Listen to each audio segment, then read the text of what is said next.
BCB সভাপতির পদ থেকে পাপনকে বহিষ্কার করে সবাইকে চমক দিয়ে গুঞ্জন সত্যি করে বাংলাদেশের সাবেক অধিনায়ক মাশরাফি মুর্তজাকে বিসিবি সভাপতির দায়িত্ব দিল ক্রীড়ামন্ত্রী আসিফ মাহমুদ।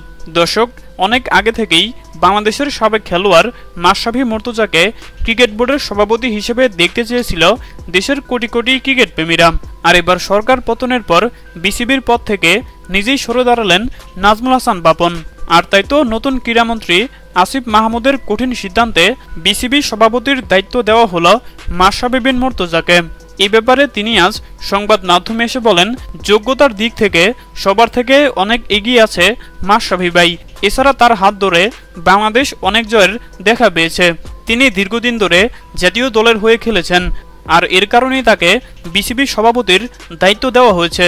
আশা করি তার হাত ধরে বাংলাদেশের ক্রিকেট অনেক দূর এগিয়ে যাবে। হ্যাঁ দর্শক, আপনাদেরকে বলছি, নতুন ক্রীড়ামন্ত্রীর এমন সিদ্ধান্ত আপনাদের কাছে কেমন লেগেছে? এছাড়া মাশরাফি কি পারবে জাতীয় দলকে সুন্দর করে গড়ে তুলতে? জানিয়ে দিন আপনাদের গুরুত্বপূর্ণ মতামত আমাদের কমেন্ট বক্সে। ধন্যবাদ।